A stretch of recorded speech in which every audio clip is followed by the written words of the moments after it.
Assalamualaikum warahmatullahi wabarakatuh. Muhammad Isman di sini. Kali ini program belajar kita adalah Leadership Training. Sahabat sekalian, apa itu leadership? Banyak sekali pakar yang mendefinisikan atau memberikan pendapatnya mengenai leadership atau kepemimpinan. Mari kita tinjau salah satunya. Ada dari George Terry yang mengatakan bahwa leadership adalah kegiatan mempengaruhi orang-orang agar bersedia untuk berusaha mencapai tujuan mereka bersama. Jadi bersedia berusaha mencapai tujuan yang mereka sudah tetapkan bersama. Ya. Lalu kemudian ada lagi dari Thomas Fiedler yang mengatakan bahwa leadership itu adalah seni ataupun proses dalam mempengaruhi orang-orang supaya orang-orang tersebut bersedia berusaha mencapai tujuan kelompok dengan antusiasme. Jadi di sana ada penekanan atau ada penambahan, yaitu adanya kemauan dan antusiasme. Ya, mirip seperti George Terry, hanya ditambahkan ada kemauan dan antusiasme, ada spirit jadinya begitu. Dan kemudian menurut John Maxwell, ini seorang pakar leadership yang sangat terkenal. Beliau mengatakan bahwa leadership itu adalah soal menciptakan dan menggunakan pengaruh. Nothing else katanya. Tidak kurang, tidak lebih gitu.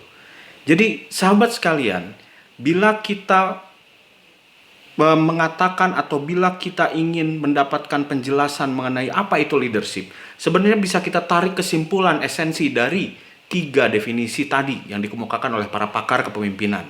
Apa itu leadership? Kita akan menemukan satu benang merah, sahabat sekalian. Ya, leadership itu adalah suatu proses di mana terjadi upaya untuk memberikan pengaruh. Ya, jadi inti dari leadership itu sebenarnya adalah pengaruh. Di dalam suatu organisasi, biasanya dikatakan seorang pemimpin atau seorang atasan itu adalah leader. Jabatan seseorang menunjukkan bahwa dia adalah pemimpin. Namun sebenarnya tidak sama pengertian pemimpin dalam artian jabatan dan pengertian pemimpin dalam arti perilaku. Ya, jadi pemimpin itu dalam pengertian perilaku dia berbeda dengan jabatan. Belum tentu seseorang yang memiliki kemampuan memimpin dia memiliki jabatan sebagai pimpinan. Dan belum tentu juga seorang pimpinan memiliki kemampuan atau memiliki perilaku dalam memimpin. Ya, maka jangan heran di dalam suatu organisasi, dalam suatu perusahaan itu masih banyak kita temukan barangkali ya orang-orang atau pemimpin-pemimpin, pimpinan-pimpinan yang dalam perilakunya kurang mencerminkan sikap seorang pemimpin. Karena beliau atau mereka-mereka ini hanya memahami pemimpin adalah jabatan, title yang diberikan oleh organisasi kepadanya. Dan oleh karena itu, sahabat sekalian, kita perlu memastikan ya, pemimpin ini, sikap kepemimpinan ini ada di dalam diri kita masing-masing. Kita perlu pastikan itu. Kita jangan pernah ragu bahwa biarpun tanpa jabatan, biarpun tanpa kedudukan, kita tetap menjadi seorang pemimpin. Maka benarlah apa yang dikatakan oleh pepatah bahwa everybody is a leader. Setiap orang itu adalah sejatinya seorang pemimpin. Dan sahabat sekalian, pertanyaan berikutnya adalah, jika kepemimpinan itu berarti pengaruh atau mempengaruhi orang lain, lalu bagaimana caranya kita menciptakan atau membuat pengaruh-pengaruh tersebut? Nah, sebelum kita masuk ke pembahasan tersebut, kita akan lihat dulu, kita akan simak dulu konteks dari kepemimpinan atau konteks dari mempengaruhi tersebut. Dalam gambar yang Anda lihat di layar monitor saya ini, Anda melihat 4 konteks kepemimpinan, 4 konteks pemberian pengaruh. Yang paling dalam, yang paling ada di dasar, ada di dalam begitu, intinya begitu, itu merupakan kemampuan mempengaruhi individu atau kemampuan mempengaruhi diri sendiri. Jadi seorang pemimpin itu akan dikatakan menjadi pemimpin yang baik kalau dia telah berhasil memimpin, memberikan pengaruh terhadap dirinya sendiri. Seseorang bisa menjadi pemimpin yang baik kalau dia sudah berhasil menetapkan tujuan untuk dirinya, berhasil menentukan arah untuk dirinya sendiri, berhasil menggerakkan sumber daya yang ada pada dirinya untuk mencapai tujuan dan arah tersebut. Itu memimpin diri sendiri.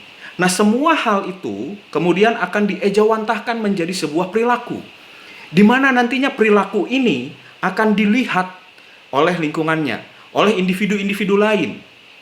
Entah itu suami, istri, rekan kerja, tetangga, anak, siapapun, mereka akan melihat. Dan apabila perilaku itu sesuai dengan value-nya mereka, maka mereka akan menggunakan kemampuan alami manusia yang disebut dengan modeling. Modeling itu singkatnya adalah meniru atau meneladani. Ya. Jadi kalau kita sudah memiliki suatu perilaku yang positif, kita berhasil mempengaruhi diri kita dan akhirnya kita memiliki perilaku yang baik, kemudian perilaku yang baik itu sesuai dengan value orang-orang yang ada di sekitar kita, mereka pelan-pelan akan bergerak meneladani kita. Oke, lalu terciptalah sejumlah orang, sekelompok orang yang perilakunya sama baiknya dengan apa yang sudah kita ciptakan tadi. Dan di sekelompok orang ini, ketika mereka sudah memiliki perilaku yang baik itu, maka lingkungan sekitar kelompok itu akan melihat. Ya, katakanlah lingkungan sekitar kelompok itu adalah tetangga, katakanlah kelurahan misalkan, katakanlah RW, katakanlah di perusahaan misalkan itu adalah suatu subbagian, suatu bidang, subbidang. Mereka akan melihat perilaku kelompok orang-orang tadi. Dan kembali proses meneladani akan terjadi. Jadi dalam titik ini, seorang pemimpin yang sudah berhasil mempengaruhi diri dan juga mempengaruhi individu yang lain dengan perilaku positifnya, itu akan berhasil juga mempengaruhi lingkungan yang lebih luas, dalam hal ini adalah lingkungan organisasi. Biasanya dikatakan di sini sebagai kepemimpinan manajerial. Dia berpengaruh terhadap suatu organisasi, entah itu dalam lingkup kecil maupun besar.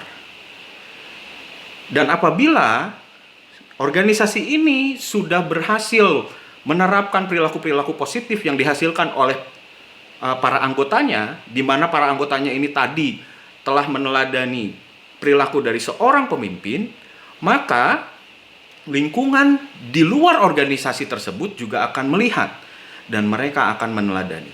Siapa orang-orang atau siapa lingkungan di luar organisasi itu? Bisa dikatakan negara yang lain, benua, dunia, dan seterusnya. Jadi ini seperti efek berantai yang kita mulai dari diri kita sendiri, teman-teman sekalian. Ya, kita mulai dari diri sendiri, mengubah diri, memimpin diri, lalu berdampak pada orang lain, berdampak pada kelompok yang lebih besar, berdampak pula sampai akhirnya kepada dunia. Nah, oleh sebab itu, mari kita renungkan teman-teman sekalian. Pengaruh apakah yang sekarang ini sudah Anda berikan pada diri Anda sendiri? Apakah itu pengaruh yang cukup baik? Atau jangan-jangan pengaruh tersebut masih perlu diperbaiki lagi? Saya Muhammad Isman, sampai berjumpa lagi dalam kesempatan berikutnya.